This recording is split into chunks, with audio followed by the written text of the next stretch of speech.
పవన్ కళ్యాణ్ గారు ఆయన కూడా సిద్ధం అంటున్నాడు. దేనికయ్యా సిద్ధం మీరు? నాకు అర్థం కాలేదు. మీ ఇద్దరు కలిసి కూర్చుని మాట్లాడుకుని సీట్లే అనౌన్స్ చేయలేనటువంటి దౌర్భాగ్యమైన పరిస్థితిలో ఉన్నారో, డ్రామా ఆడుతున్నారో తెలియదు నీకు. పవన్ కళ్యాణ్ గారు ఎక్కడ నిలబడతాడో తెలియదు, అనౌన్స్ చేయరు.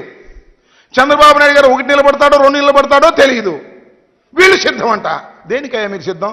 ఒకదానికి మాత్రం మీరందరూ సిద్ధం.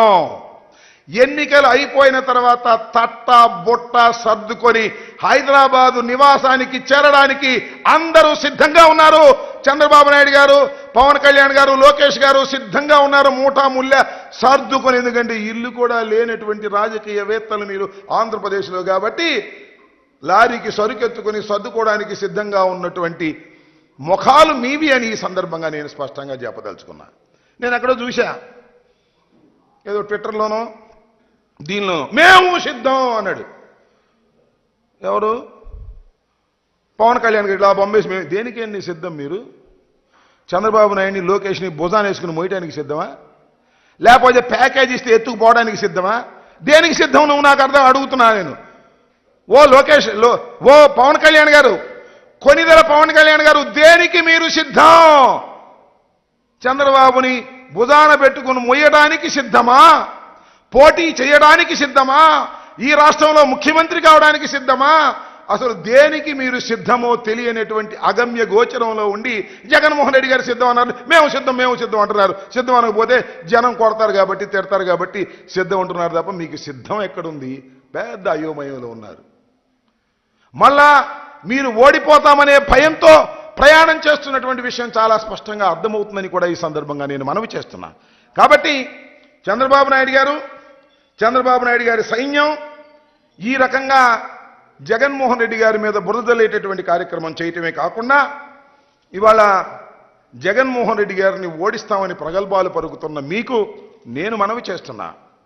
జగన్మోహన్ రెడ్డి గారు మొన్న సిద్ధం మీటింగ్లో చెప్పారు, కౌరవ సైన్యం మీది. జగన్మోహన్ రెడ్డి గారు అర్జునుడిలాగా ప్రవేశించబోతున్నాడు. అభిమన్యుడు కాదు. ఎంతమంది వచ్చినా, ఎంత సైన్యం వచ్చినా అంత సైన్యాన్ని జయించి పద్మవ్యూహాన్ని కూడా ఛేదించి మళ్ళా తిరిగి ఈ ఆంధ్రప్రదేశ్లో వైఎస్ఆర్ కాంగ్రెస్ పార్టీ జెండాని ఎగురవేయడానికి సిద్ధంగా ఉన్నటువంటి వ్యక్తి జగన్మోహన్ రెడ్డిని మనవి చేస్తున్న కారణం ఒక్కటే, 5 సంవత్సరాలు చిత్తశుద్ధిగా పరిపాలన చేశాం. చెప్పిన ప్రతి మాటను నిలబెట్టుకున్నాడు జగన్మోహన్ రెడ్డి గారు. ప్రతి వాగ్దానాన్ని అమలు చేశాడు జగన్మోహన్ రెడ్డి గారు. మేనిఫెస్టోని పట్టుకొని తీసి ఒక్కొక్క పాయింట్ని టిక్ చేసుకుంటూ పరిపాలన చేసినటువంటి గొప్ప ముఖ్యమంత్రి జగన్మోహన్ రెడ్డి గారు. మేనిఫెస్టోని దగా చేసి తగలేసిన దౌర్భాగ్యులు మీరు. ప్రజలు చూస్తున్నారు, గమనిస్తున్నారు. ప్రజలకంతా తెలుసు.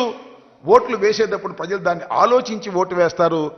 జగన్మోహన్ రెడ్డి గారు లాంటి ఒక గొప్ప నాయకుణ్ణి పోగొట్టుకోవడానికి సిద్ధంగా లేరు. మళ్ళా తిరిగి ఈ రాష్ట్రంలో ఆయన్ని ముఖ్యమంత్రిగా చేసి సంక్షేమ కార్యక్రమాన్ని, సంక్షేమ పాలనని కొనసాగించడానికి సిద్ధమవుతున్నారు ప్రజలు. మేము సిద్ధంగా ఉన్నాము. ప్రజలు ఫ్యాను గుర్తుకు వేయడానికి సిద్ధంగా ఉన్నారు. జగన్మోహన్ రెడ్డి గారు 2,52,000 కోట్ల రూపాయలు నొక్కి బటన్ ఉన్నాడు. ప్రజలు మళ్ళా ఎన్నికలు వచ్చినప్పుడు ఫ్యాను గుర్తు మీద 2 సార్లు నొక్కి రుణం తీర్చుకోవడానికి వారు సిద్ధంగా ఉన్నారు. జగన్మోహన్ రెడ్డి గారు సిద్ధంగా ఉన్నారు. మధ్యలో దిష్టి బొమ్మల్లాగా మీరు మధ్యన నిలబడి ఉన్నారు. మీరు సిద్ధంగా ఉన్నారు. త్వరలోనే ప్యాకేజ్ తీసుకుని ప్యాకప్ అయిపోయి వెళ్ళిపోవడానికి సిద్ధంగా ఉన్నారని ఈ సందర్భంగా మీ ద్వారా వారికి చెప్పదలుచుకున్నానని మనవి చేస్తున్నాను.